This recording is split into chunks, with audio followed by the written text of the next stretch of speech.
Materi pertama yaitu konsep dasar manajemen pendidikan. Konsep dasar manajemen pendidikan merujuk pada prinsip-prinsip dan pendekatan yang digunakan dalam mengelola sistem pendidikan secara efektif. Konsep dasar ini mencakup beberapa aspek, antara lain yang terkait dengan perencanaan, pengorganisasian, pelaksanaan, dan pengawasan kegiatan dalam konteks pendidikan.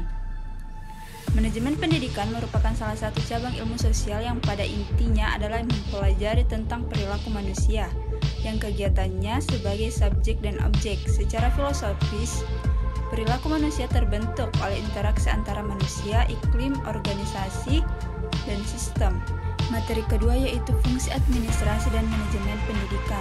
Administrasi adalah proses penyelenggaraan kerja untuk mencapai suatu tujuan yang telah ditetapkan.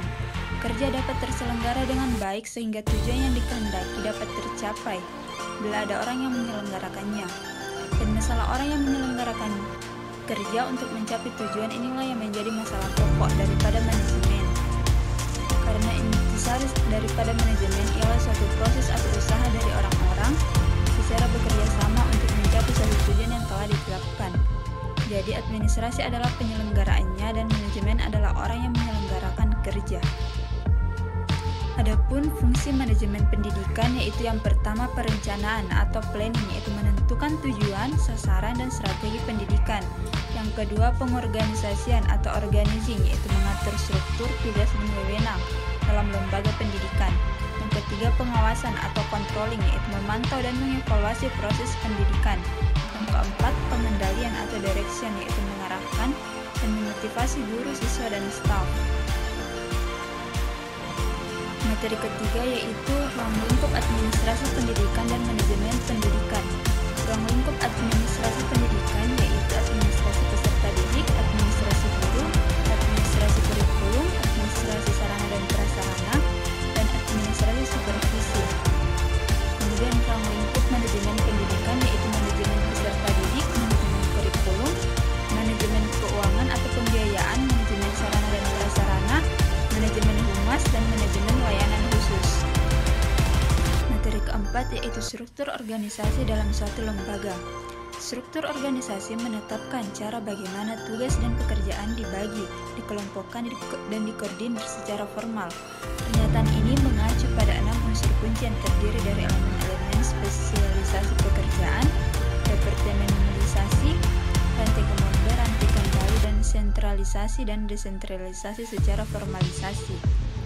Struktur organisasi dapat didefinisikan sebagai suatu sistem atau jaringan kerja terhadap tugas-tugas, sistem pelaporan, dan komunikasi yang menghubungkan secara bersama pekerjaan individual dengan kelompok. Materi kelima yaitu supervisi pendidikan dan kepemimpinan pendidikan. Hubungan antara kepemimpinan dengan supervisi sangat erat sekali, bahkan dapat dikatakan bahwa tiada kepemimpinan tanpa supervisi. Supervisi berperan sangat menentukan dalam hal berhasil tidaknya suatu kepemimpinan. Seorang pemimpin yang sukses diantaranya adalah keahlian dirinya dalam menguasai supervisi yang efektif. Tujuan evaluasi program Arikunto dan Jabar mengatakan bahwa tujuan diadakan supervisi adalah untuk mengetahui pencapaian tujuan program dengan langkah mengetahui keterlaksanaan kegiatan program. Materi ke-6 yaitu kepala sekolah sebagai administrator dan supervisor. Kepala sekolah sebagai pemimpin dalam sebuah lembaga pendidikan mempunyai tugas selain bertindak sebagai seorang leader, dia juga bertindak sebagai administrator bagi bawahannya. Dalam menjalankan tugas sebagai seorang administrator, tentu memiliki tugas dan tanggung jawab dalam menyelenggarakan administrasi. Antara lain yang pertama itu, secara statis bertanggung jawab menyelenggarakan administrasi kurikulum, kesiswaan, personel, keuangan, dan perlengkapan dan administrasi hubungan masyarakat.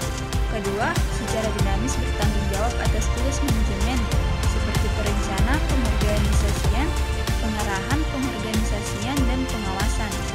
Ketiga, hubungan masyarakat dengan menjalin hubungan yang baik dengan orang tua siswa, komite sekolah, pemerintah daerah, dan masyarakat luas. Kepala sekolah sebagai supervisor berperan untuk membimbing, membantu, dan mengarahkan tenaga pendidik dan tenaga kependidikan untuk menghargai dan melaksanakan prosedur-prosedur pendidikan. guna menunjang kemajuan pendidikan.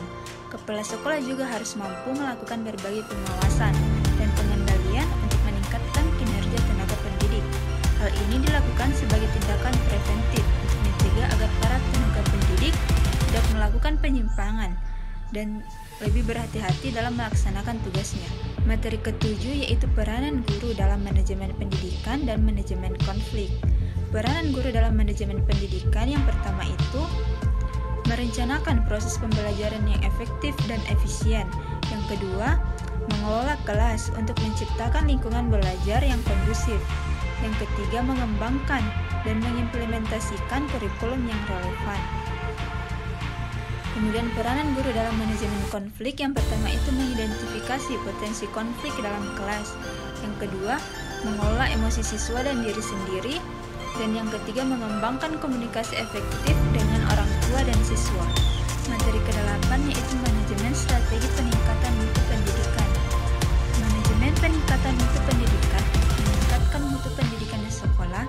Sudarwan Danim mengatakan bahwa jika sebuah institusi hendak meningkatkan mutu pendidikannya, maka minimal harus melibatkan 5 faktor yang dominan, yaitu yang pertama itu kepemimpinan kepala sekolah. Kepala sekolah harus memiliki dan memahami visi kerja secara jelas, mampu dan mau bekerja keras, mempunyai dorongan kerja yang tinggi, tekun dan tabah dalam bekerja. Kedua, guru. Pelibatan guru secara maksimal dengan meningkatkan kompetensi dan profesi kerja guru dalam kegiatan seminar, lokakarya, serta pelatihan. Ketiga, siswa. Pendekatan yang harus dilakukan adalah anak sebagai pusat, sehingga kompetensi dan kemampuan siswa dapat digali di sekolah. Keempat itu kurikulum. Adanya kurikulum yang konsisten, dinamis, dan terpadu dapat memungkinkan dan memudahkan standar mutu yang diharapkan. Kelima, jaringan kerjasama.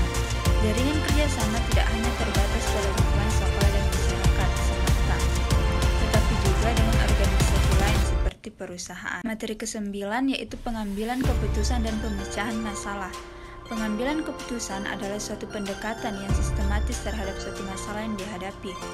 Pendekatan sistematis itu menyangkut pengetahuan tentang hakikat masalah yang dihadapi itu, pengumpulan fakta dan data yang relevan dengan masalah yang dihadapi, analisis masalah dengan menggunakan fakta dan data, mencari alternatif pemecahan, menganalisis setiap alternatif sehingga ditemukan alternatif yang paling rasional.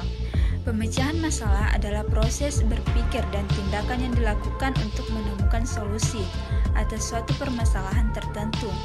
Proses ini melibatkan identifikasi masalah, analisis, pencarian alternatif solusi, dan pengambilan keputusan untuk menentukan langkah yang paling efektif. Pemecahan masalah seringkali dianggap sebagai keterampilan penting yang digunakan dalam berbagai bidang seperti pendidikan, bisnis, dan kehidupan sehari-hari. Gabung bersama kami di Unismu Makassar dan raih kesuksesanmu. Temukan potensimu di kampus kami, bersama kami wujudkan mimpi Anda. Kuliah di kampus kami mendapatkan pengalaman belajar yang menarik, membangun jaringan profesional yang luas, dan mengembangkan kemampuan serta bakat Anda. Kampus terbaik dengan dosen berpengalaman dan berkualitas. Ayo adik-adik, kami tunggu kalian bergabung di kampus kami di Universitas Muhammadiyah Makassar.